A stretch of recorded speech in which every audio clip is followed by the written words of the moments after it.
Hey guys, welcome to today's live stream. It is Sunday. I'm right here still in Phoenix in the temporary office. I got a new microphone. So let me know, guys, if the mic and the audio is working. That one I had, it malfunctioned horribly, had that big echo. Got this one plugged in, so hopefully it works better. How's the audio, guys? I know this thing's got a lag here.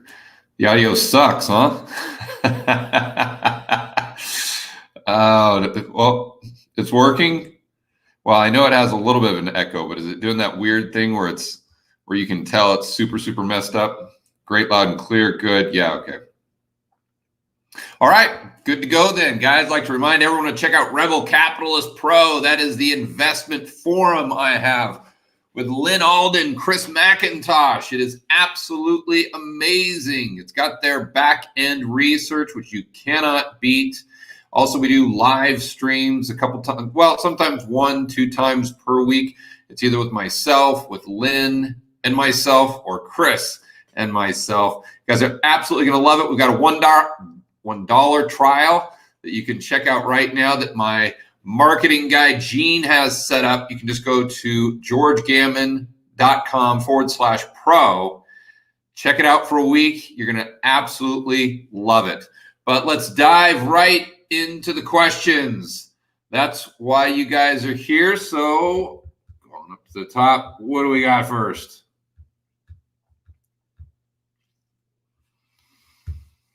And yeah, guys, go ahead and start. If you got a question, just start with the word question in capital letters. That helps me see it in the feed a lot easier. Okay, so Bitcoin's only utility is as medium of exchange and store of value, no other. So can't be store of value as no value to store. Medium needs its own utility. Otherwise, it's free market fiat. Well, yeah, it's a fiat. There's nothing really backing it up. That's true. I think anyone would admit that, but I think it does have some significant utility. And as far as being able to put $50 million in your back pocket, or $50 million worth of purchasing power, let's say. And I agree with Raul. I interviewed him last week. And that went, better than expected. Well, I knew it was going to be awesome, but it was really a fantastic conversation. So if you haven't seen that, check it out. But I think his conclusion is probably where I'd land, and that it's a reserve asset. We'll see what happens. I think it's got a lot of upside as far as the price. Whether it completely changes the world for the better, to where we live in a libertarian utopian society, which I would like. But does Bitcoin get us there? I don't know. I think the probability is lower than the price just going up, but we'll see. If you guys didn't see that interview, I think I might have tweeted this out as well. The conclusion that I come to with Bitcoin and gold is they might be perfect money, but unfortunately, they're owned by imperfect human beings in an imperfect world. And therefore, perfect money will never perform perfectly. And I think that's what maybe a lot of people miss. But let me make sure I was answering your question. That's my thoughts on Bitcoin. I see it's got utility for sure.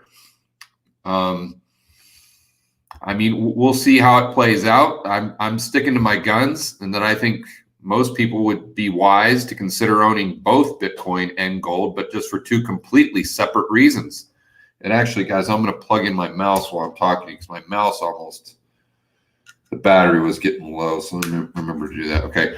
I just see them as two different asset classes. One you're going to hold as insurance. The other is a really good asymmetric speculation. And it's all about probabilities. There's some people that would say the probability of Bitcoin taking over the world and being the global currency or the global money, period, with nothing else, is 100%. Don't know if I'd agree with those guys. Other people like to take all the cash they have on their balance sheet, lever up 100%, and buy more Bitcoin. Don't know if that's prudent, unless you want to change your publicly traded company into a leveraged Bitcoin hedge fund. Maybe that's what you're trying to do. I don't know. But long term, I'm very bullish on Bitcoin, to say the least. As far as the price, short term, I see people doing some things that I would deem as emotional.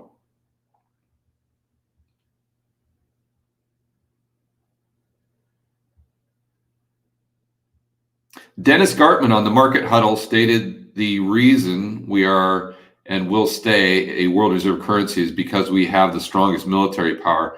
Oh, I don't agree with that. I think Groman hits the nail on the head. I mean, we could, but I don't think this is a certainty whatsoever. I mean, think that through. Why did Britain lose their global reserve currency status? Well, was it because they weren't the global superpower, or they had the biggest military? No, that's and you say, well, that didn't happen until 1944, until everyone lost the war. Not really. Britain started to lose their reserve currency status long before World War II. So not only that, you have to look at who supplies the military with their stuff. And if China supplies all the military with what they need to function, I mean, how strong is that military power?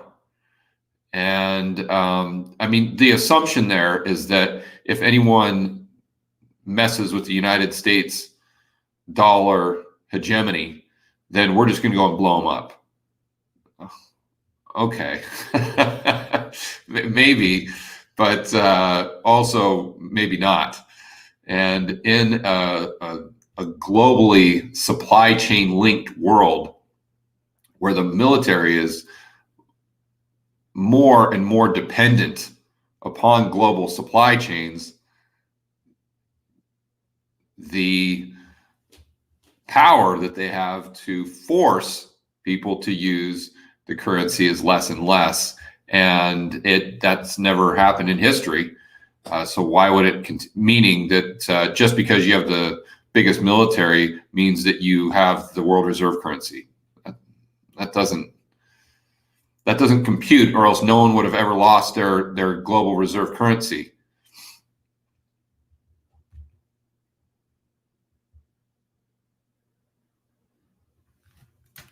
Gotta unplug my mouse.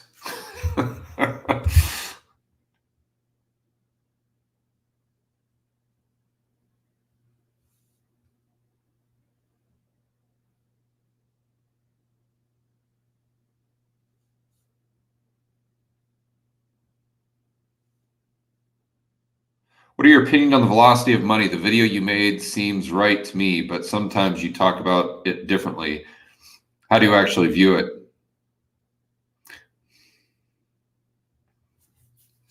I think velocity is more consistent than people think it is, because we can't measure money. And the way you get velocity is by taking nominal GDP and divided it by some measure of the money supply. That's how you get velocity. But if you can't measure the money supply, then it's like QuickBooks. Just to keep it family friendly, we'll say dog crap in, dog crap out. Same thing when you're measuring velocity. So if we have M2, let's say you're measuring it with M2. If we have M2 go parabolic, but M2 really isn't a good or accurate measurement of the money supply. And let's just say that we had money supply go down in aggregate total as M2 is going up. It's very possible. when you consider how large the Eurodollar market is, then velocity could be increasing. See, so you go back and I don't know the specific video you're referring to, but look when velocity was high in the 1990s. Go back to the story that Snyder told the other day. In fact, I've got it right up here on the tabs of my web browser. Upheaval at Salomon Brothers. Salomon is punished by the Treasury, which partly relents hours later. So this talks about, this was back in the early 90s, late 80s, when Buffett had to come in and basically not bail out, but from a publicity standpoint, bail out Salomon Brothers. And for a lot of us, we were too young to kind of be cognizant of what was happening financially at those times. I'm just skimming through the article here. But if you study what the story was all about and what Salomon Brothers was doing, which Snyder does with Emil Kalinowski in their podcast, Making Sense, which I suggest everyone listen to, you'll see that they were trying, well, they weren't trying, they were literally bidding on 100% of the treasuries at auction. They're trying to buy every single treasury that the government was issuing. And the officials could never really put two and two together. They couldn't figure out why they were doing it. Well, come to find out that maybe they were doing it because they wanted those treasuries to go into other markets and use as pristine collateral to make a significant spread in maybe the swap market or maybe the repo market. According to Snyder, he thinks that that's when the repo market really took off and started to be a driver of growth, let's say, for the global Eurodollar system. And you look at velocity was going up. Well, was velocity going up or was money supply going up in the shadows? If you look at what happened at Salomon, you kind of put the pieces of the puzzle together, and it would lead one to believe, because they're trying to buy literally every single treasury, they're using those treasuries to, or a group of entities globally were using those treasuries in a roundabout way, to increase dollar funding markets, i.e. Eurodollar markets, therefore increasing the quote-unquote money supply in the shadows, which could not be measured. And if that was increasing, then velocity really wasn't going up now, was it? It was pretty much staying consistent. So that's a roundabout way of answering your question. And I'm not saying that velocity isn't going down. I'm just saying that there's no way to tell. And if I had to actually bet on it, I would say that velocity is going down less than we think it is. And it's gone up less, or it went up less than we thought it did, maybe in the 1990s.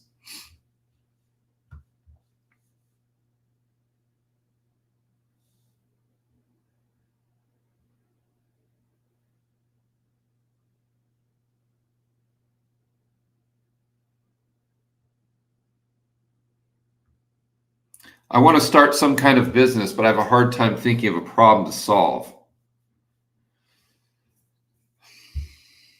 I would start with what you enjoy doing, because there's always going to be some sort of, and it's not just about solving a problem. People can have, anything can be an issue they're trying, or a need or a want that they're trying to fill. It doesn't necessarily have to be a problem. So I'd start with doing things that you enjoy and kind of see where that takes you. This YouTube channel is a great example of that. I didn't really think to myself, okay, what problem can I solve? Okay, there's a problem out there that people need to know about the repo market. So I'm going to start a YouTube channel about that. I was like, hey, I like talking about macro. I doubt anyone else wants to hear me talk about it, but I'm going to talk about it anyway. And as it turns out, there's a couple people that like hearing me ramble in front of a whiteboard occasionally. So that's kind of where I'd start. And the good news about human beings is our needs, wants, and desires are limitless. So once one problem, quote unquote, is solved, we're going to find another one to be solved. So you've got a lot of opportunity out there, especially in today's age of the internet and just very, very low barriers of entry to starting what could be a very profitable business.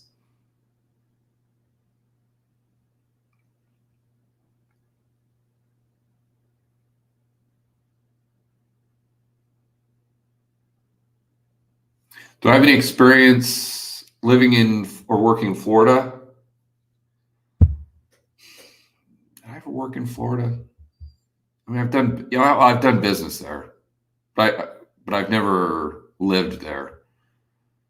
I've been there a lot, but no, not in the business. It was just kind of we would do conventions there, so I don't know if I can give you a good read on it. I do know that I like what their governor is doing with the whole cerveza sickness a lot better than anyone else. So that's good news. And also, I don't want to go off on too much of a tangent here, but I think we all need to start thinking about what happens after the cerveza sickness. So what's the next cerveza sickness, right? If you think about it, everyone's assuming that, oh my gosh, we get this vaccine or whatever. And I'm talking about the normies. And they're like, oh, everything's back to normal. Woohoo, we're good to go. All right. But let's just look back in the last 10 years. This is not the first virus outbreak. We've had SARS. We had going back a little further, we had the H1N1. We had MERS. We had several others over the last decade. Now, with those, of course, we didn't treat them. We didn't do these lockdowns.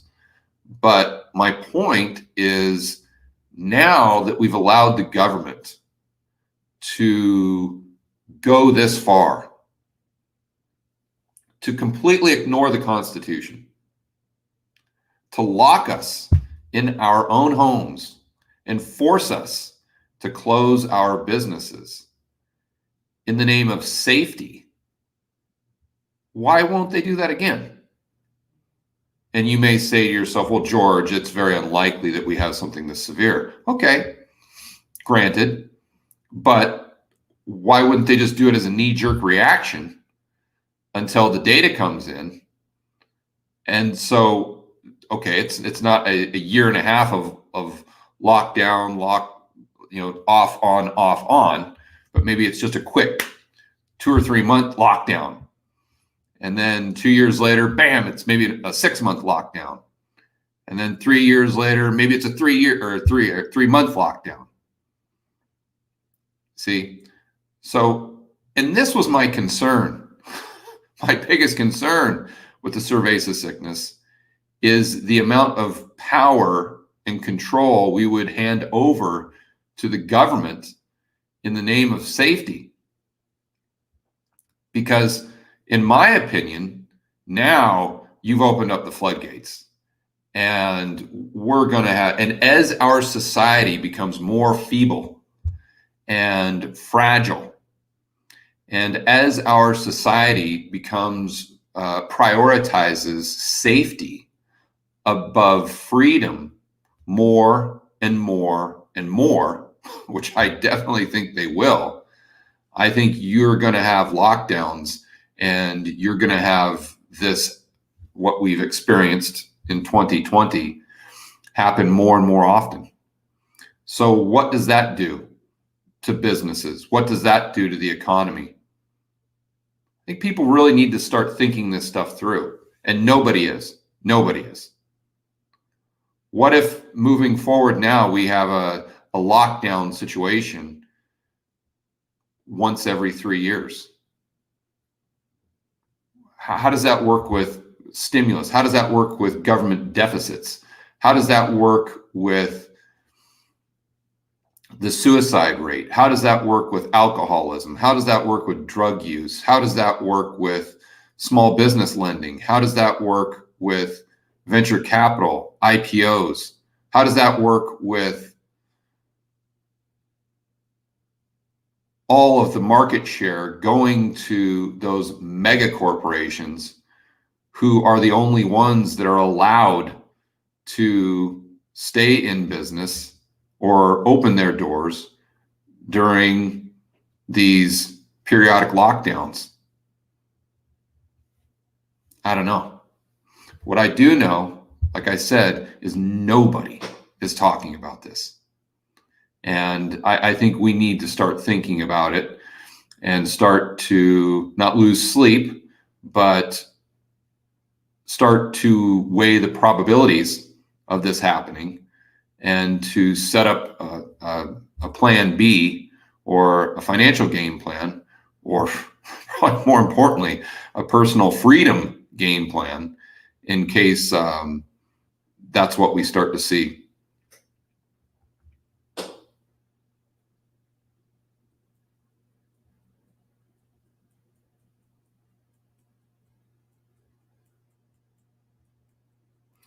All right, so I'm going to move down to the bottom here, kind of mix up the questions.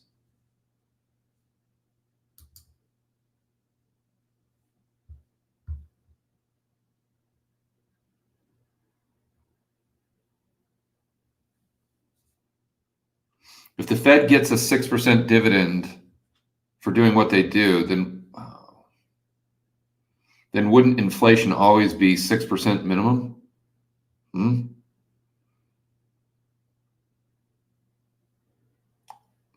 I'm not following the question, Steven. Sorry about that, buddy. Maybe I'm misreading it.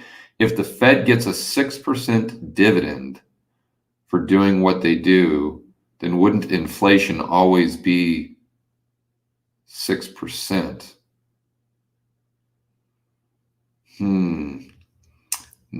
I'm not connecting those dots, my friend. They're getting a 6% dividend. Are you saying, yeah, I'm not seeing that, buddy. Okay. Is paying off a 30-year mortgage early a bad decision if we assume long-term inflation? Yes, it is.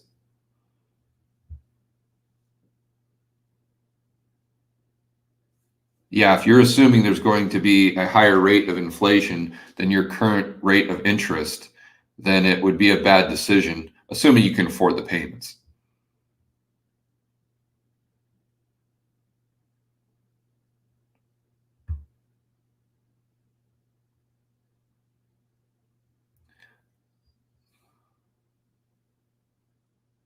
Okay, I was saving up for a down payment on a rental property. Where should I put the money in the meantime? I would just put it into T-bills and roll it over, just very short-term T-bills.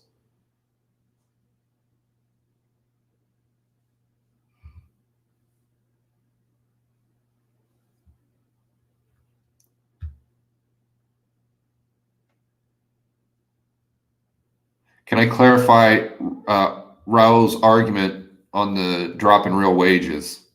Does he think overpopulation is the ultimate cause of this? I don't know if overpopulation. That sounds kind of Malthusian. More maybe an increase in population. No. Now Raul's not saying what Klaus is saying. No, Raul is really looking at demographics. I would assume that Harry Dent would probably back up what he's saying. So you have the baby boomers that are coming into the workplace, let's say in the late 60s,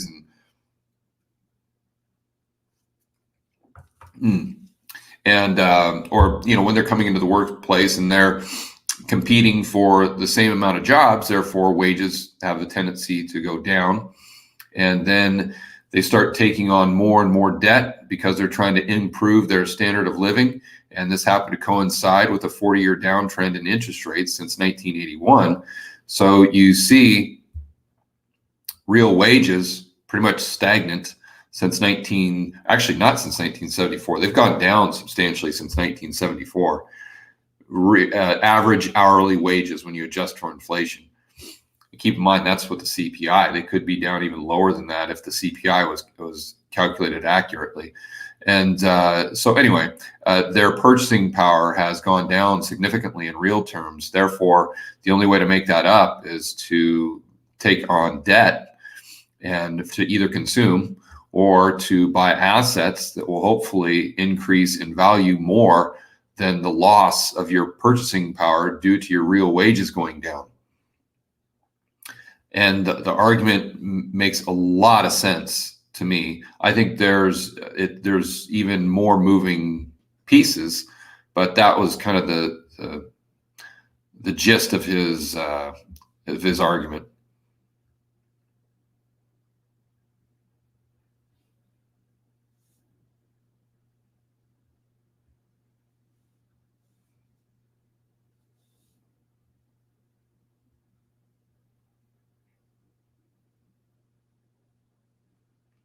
Do you think, let's see, is there a shortage of dollars in the Eurodollar system? How come interest rates are not much higher on Eurodollar loans? Well, it's so, okay, you're assuming, Eric, that they're lending out Eurodollars. They're creating Eurodollars.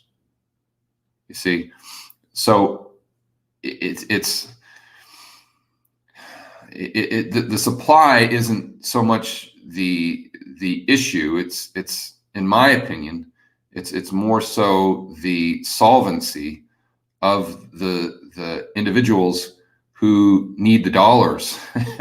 And if there's no solvency, then they're not going to be willing to lend to them. So the actual demand from entities who are credit worthy might not be going up, although the demand for dollar denominated loans are going up, but from entities that really don't matter because they've got a cash flow problem. And so, but I mean, correct me if I'm wrong, there is a significant delta on the on LIBOR compared to something like let's see. So you would compare LIBOR to what, like the 3-month, I think, the 3-month Treasury, something like that. But I would assume there's a delta there where LIBOR is higher. But that's kind of my short answer. A lot of moving parts there, Eric, that's for sure.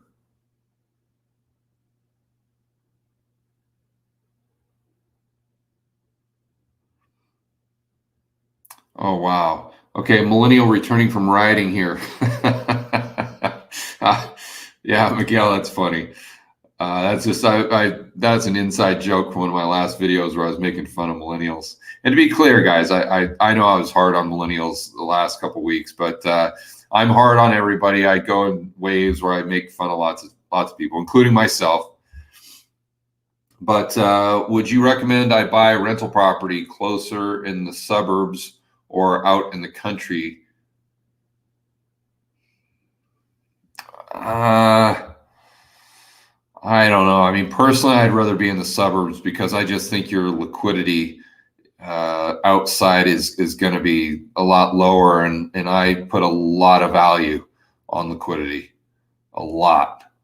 I would much rather have a 7 or a 6% return on something that's super liquid compared to I mean, even a 12 or 13% on something that's not liquid.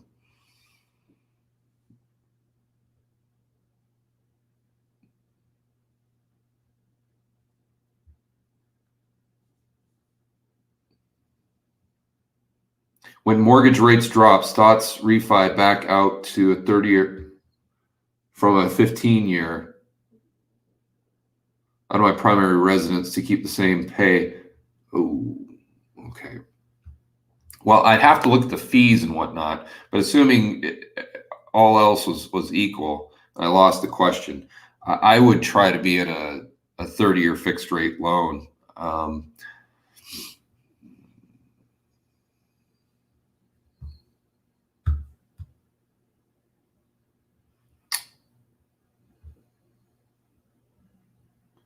All right, so the questions are a little harder to see when I go to the bottom of the thread. That was a good idea in theory, but it's not working out too well in practice. Everything moves around so fast. What confidence do I have of central bank's ability to keep rates low? It depends which rates you're referring to. I have a lot more confidence that they can keep Fed funds low than the 30-year Treasury.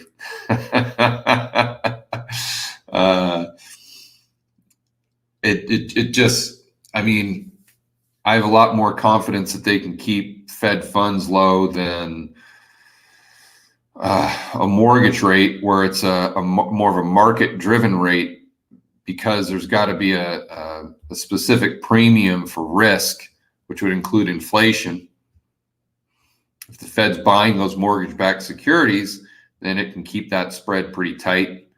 But it really depends. But I don't have 100% confidence that they can even control the short rate, because you look at what happened in September of last year, and the Fed completely lost control of Fed funds. Repo spiked, took it up to 10%, and it shot Fed funds up from, what was it? The range, I think at the time, was between 2 and 2.25%. And it got up to like 2.35%, 2.4%, which doesn't sound like a lot. But for the Fed to lose control of the Fed funds and to take it out, where the market took it outside of the range, that's a big deal. So let's not forget that although they seem to have a lot of control, which they do, it's not a 100% guarantee. And as you go further and further out the yield curve, their control gets lower and lower and lower, theoretically. And as the rates are more driven and produced by market forces, they have less control. George does not own crypto. George owns Bitcoin. I don't know. You know what's interesting about Twitter is you start to recognize people have people's need for narrative is far greater than their need for truth. I cannot tell you how many people have plugged into their narrative that George Gammon hates Bitcoin, George Gammon doesn't get Bitcoin, George Gammon is stupid and old and have fun staying poor and blah, blah, blah, blah, blah, blah, blah. George Gammon will buy Bitcoin when it's $1 million, when he realizes how stupid he's been. This is the narrative that people wish for. So that supersedes the fact that George Gammon owns Bitcoin and has for quite some time, and George is bullish long term. But again, that my point is not to poke fun at people who are just ignore facts just to further their own narrative, but it's really for us to sit back and think about, as human beings, that's obviously our tendency, and therefore if that's a weakness we have, let's make sure that we're not doing the same. Let's always look in the mirror and say, okay, am I looking for facts, period? Or am I just looking for information to confirm my narrative and the echo chamber that makes me feel good? And if you ever am concerned, if you're ever concerned that you're not, that you may be ignoring certain truths, then if you're just doing it as a thought experiment, then fine, if it makes you sleep well at night. But if you're investing that way, just recognize that that's a problem that you need to address as soon as possible.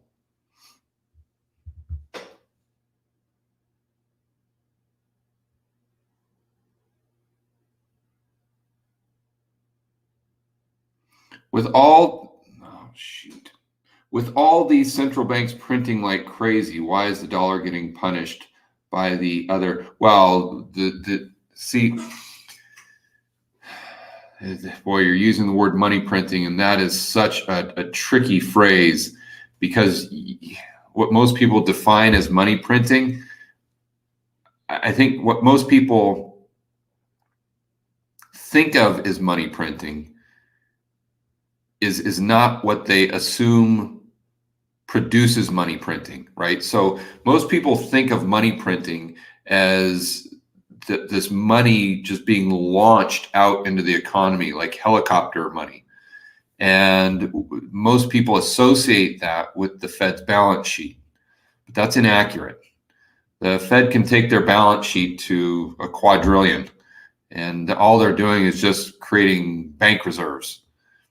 It doesn't necessarily mean that that's creating additional currency units in the real economy.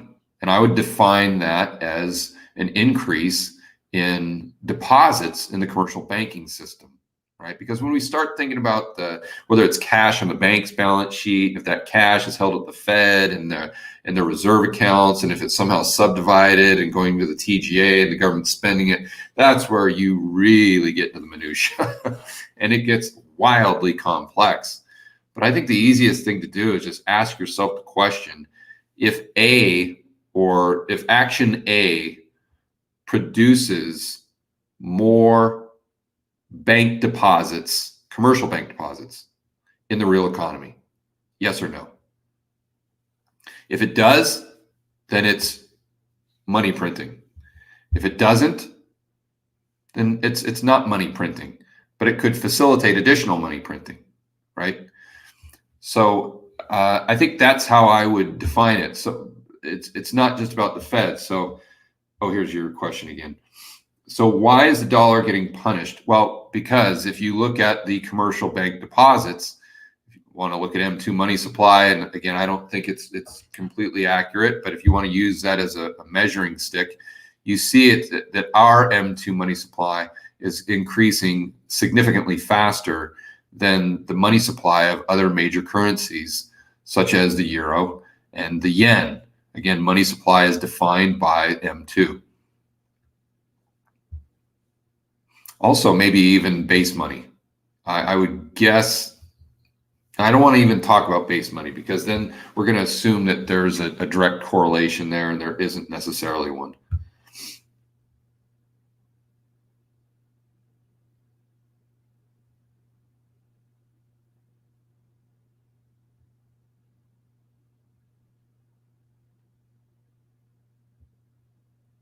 Many of the World Economic Forum saying we need to move from shareholder capitalism to stakeholder.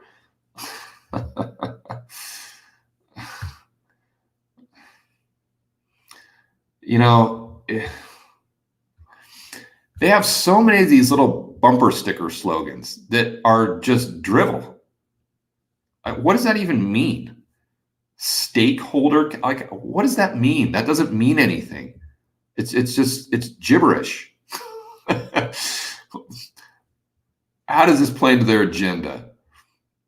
It plays into their agenda because they want central planning.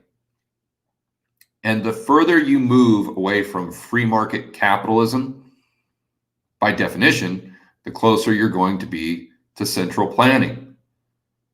So free market capitalism, as they would define it, I'm sure, is shareholder capitalism, or they would call it neoliberalism. That's what Klaus calls it all the time. And this is just basically a fancy way of saying they want to move from free market capitalism to socialism. Just take out the word shareholder capitalism and insert the word free market capitalism. Take out stakeholder capital and insert the word socialism, and then it'll all make a lot more sense.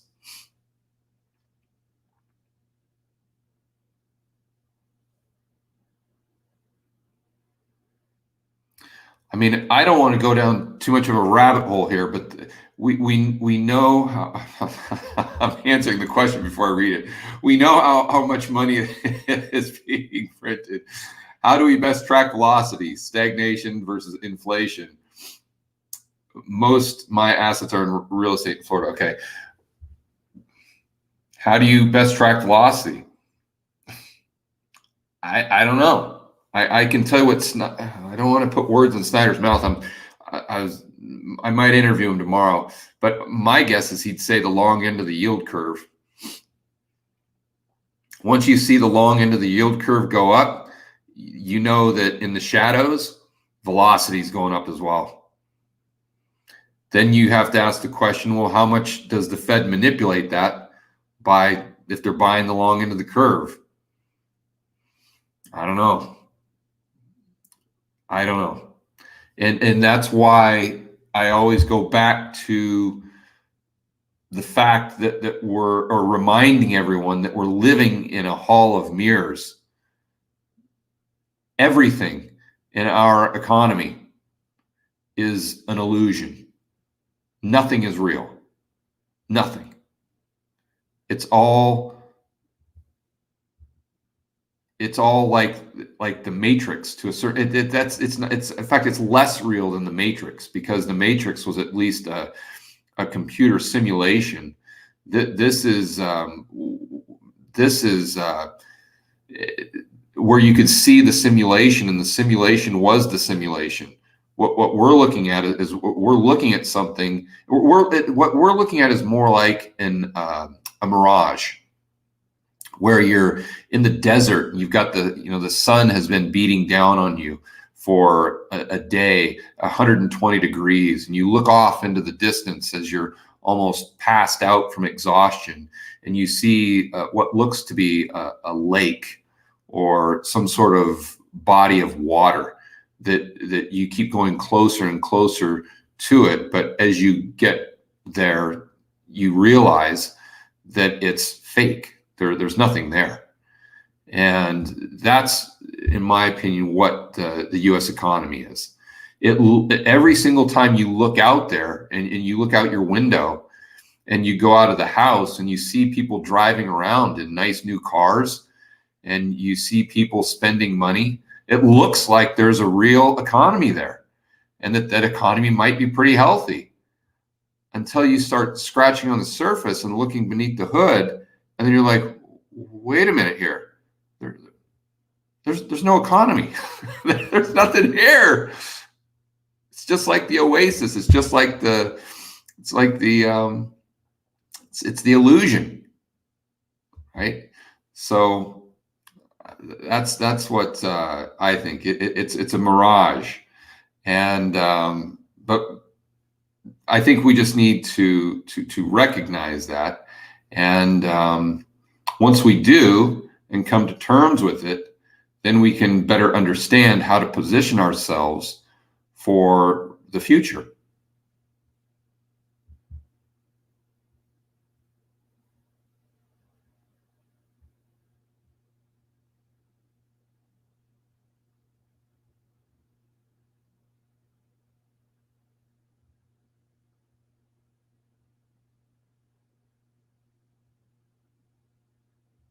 If M1, okay, so you're asking if M1 has increased significantly in the last 2 weeks. Any thoughts, ramifications? Well, most likely you see the dollar go down. I know it's just below the 91 handle. It's getting beat up pretty bad, but that would be on the DXY. I would look for food prices to go higher as far as just the grocery store.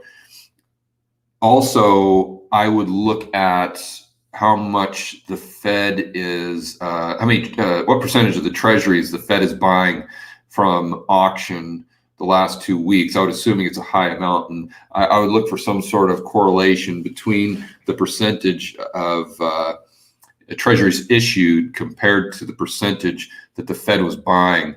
And if you see that there's a direct correlation between that M1, then I know that in the future that's going to be pretty bad news for the dollar, because we know that the Fed is going to have to monetize a lot of those deficits, if not 100% of the deficits.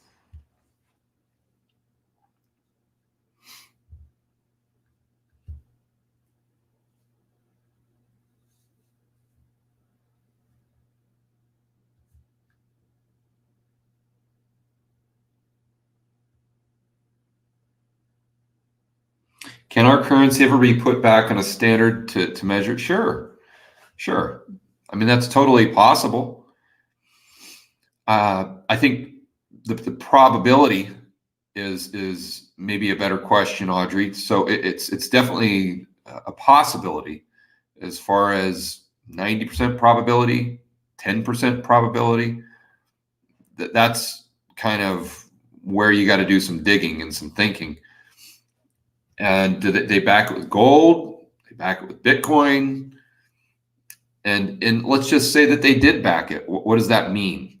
Like what would be the knock-on effects, and how would they implement it? And what would be the catalyst to prompt them to do it? And I can't think of a catalyst other than just a complete collapse in global fiat currency, to where there was no confidence at all. And that was their last resort. That was their Hail Mary, was just to connect the currency to something, just to give people confidence. So then you got to ask yourself, well, what takes us from here to there? And I mean, I can think of a lot of things. One video I'm working on, I might do on Tuesday, is, see, I had the title right here, is I usually write the titles for the videos prior to doing them, just FYI. And if you want a YouTube tip, that's a good one. Start with the title and the thumbnail and then do the video. Anyway. The title I've got is IPO Scam Proves Economic Collapse is Inevitable. And so how I'm getting that conclusion is this podcast that my buddy Peter Schiff did. It's really got me thinking. He did a podcast on the IPO market, and more specifically DoorDash. And he does a great job of really taking you through a thought process of the venture capitalist business model. Now that the Fed has distorted every single price in our entire economy by distorting the price of money itself, because money is 1/2 of every single transaction. So in doing so, and keeping interest rates artificially low for so long, and this implicit Fed put, then what they've done is they've created an environment where venture capitalists are no longer backing companies that would be profitable. They're just backing companies who have the best story. And often the best story is one that actually is not profitable. And so what's their game? Well, they just give them the money they need to take market share and basically sell a $20 bill for $10. And selling $20 bills for $10, you can get market share pretty darn fast. And then what they do is keep pumping more and more and more and more money into it that pension funds give them, because the pension funds can't get a yield anywhere else because of the Fed, because the Fed has pushed people out the risk curve so far, because they've kept the entire yield curve and suppressed it for, say, decades. So the pension funds and all these pools of money don't have a choice. So the VC guys, they don't have a choice. They want to keep their jobs. So they're like, okay, well, our old model doesn't work where we just try to find companies that are going to produce profit. That's antiquated. No one wants that anymore. That's not a good business model, especially now when we've seen that the government will just come in any small or mid-sized business that is profitable. They don't care. They'll just shut them down. And the only ones that they allow to stay open are these huge mega corporations. We talked about that earlier. But again, the bottom line is the venture capitalists pump all this money into these companies who will never turn a profit. Did you know Airbnb has been in existence since 2008 and they have never made money? Well, they might have made a quarter here and there, but they're still losing money. Still, DoorDash is 8 years old and they don't make money. They lose billions of dollars. Like, how is going public going to make you instantly just a cash cow when you've had 8 years and you still burn money? Like it doesn't even make sense, right? So again, my point is all the capital is going into these Ponzi schemes. That's the new business model for venture capitalists. So the only businesses that are being created and therefore funded and then taken to an IPO, to where the retail investor is just holding the bag, are businesses that are structurally unprofitable. In other words, businesses where left to the free market, they would not exist, or they wouldn't exist very long. That's for sure, before they would go bust, right? And that's Schumpeter's creative destruction that makes the economy healthier, more efficient, and better over the long run. Okay, well, think about this. If what we're doing is subsidizing the businesses that should not be in business, that should be going out of business, and we're forcing the businesses who are profitable to go out of business, where does that take us? When you remember that the economy is, the wealth of the economy is the amount of goods and services that it can produce profitably, right? So we're getting closer and closer and closer to an economy that doesn't produce any goods and services at a profit, right? So how sustainable is that? And that takes me to my point where this latest IPO scam, which DoorDash obviously is, and I'm not saying it won't be profitable long term, I doubt it, but I'm saying the process of VC to IPO is without a doubt a Ponzi scheme scam. This shows us the fragility of our current economy and where we're headed in the future. And if you take it to its logical conclusion, where the amount of goods and services we produce at a profit becomes less and less and less and less, well, to fill that void, to fill that gap, we have to increase money printing, increase stimulus, which makes us even more lazy, which makes fewer and fewer people want to go out and start businesses that create goods and services, especially if we get a lockdown every 3 years. That's how you go to economic collapse.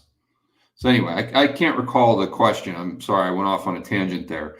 But I think it's very important that we start thinking about these things. Looks like there's a lot of these sticker things too. My goodness, thanks a lot, guys.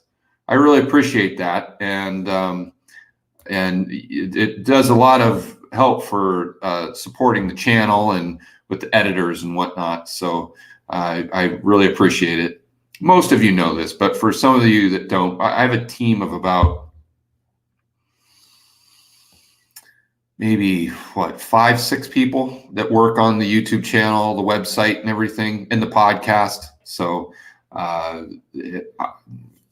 it helps us pay the bill. So thank you very much. Okay, let's see. Oh my goodness, boy, time flew. Okay, we got time for a couple more quick ones.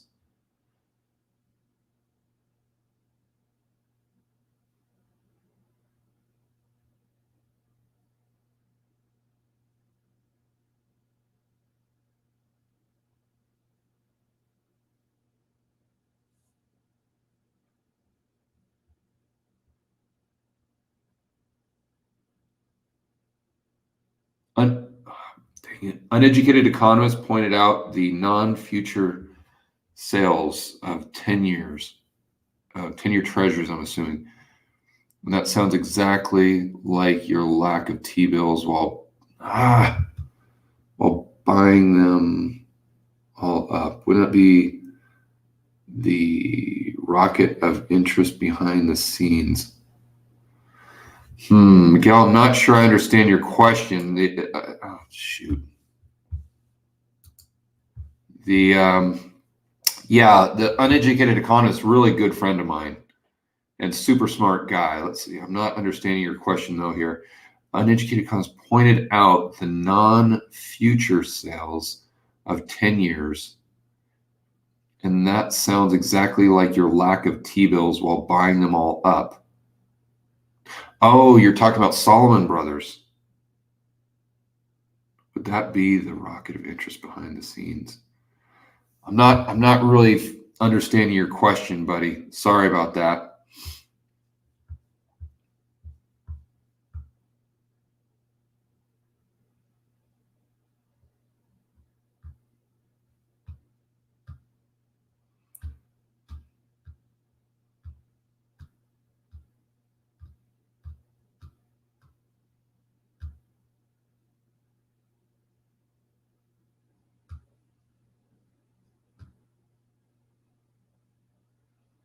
Okay, so we'll end on this one. Can you explain bank lending in detail, and how can bank go insolvent if they print their own money? Now, Nicholas, okay, so I'm looking around here. What can I? Banks can't print their own money. Banks create money supply, but they can't create it for themselves. And even if they could, it wouldn't really do much because they have an offsetting asset and liability, right? So when a bank creates a loan, they create a deposit. So let's say you have an account with Wells Fargo and you go down and say, okay, Wells Fargo, I want a loan for $100,000. And they say, okay. What they do is they credit your account $100,000. That $100,000 did not exist before. It's not like they took that $100,000 and debited it from account A and then credited it to your account. There is no debit. There's only a credit. Okay. But that account, that deposit account that now has an additional $100,000 that they just created, that you just borrowed, is a liability of the bank because it's your deposit, right? So on your balance sheet, the debt would be a liability, but the bank account itself, or the $100,000, that would be an asset, right? But that's a liability of the bank. Okay, well, there has to be something else. So what is the offsetting asset? Well, the offsetting asset is the actual loan. You see, so they create the money, deposit it into your account. That is a liability for the bank. But what they have is an offsetting asset is the actual loan, the agreement that you are going to pay them back with interest.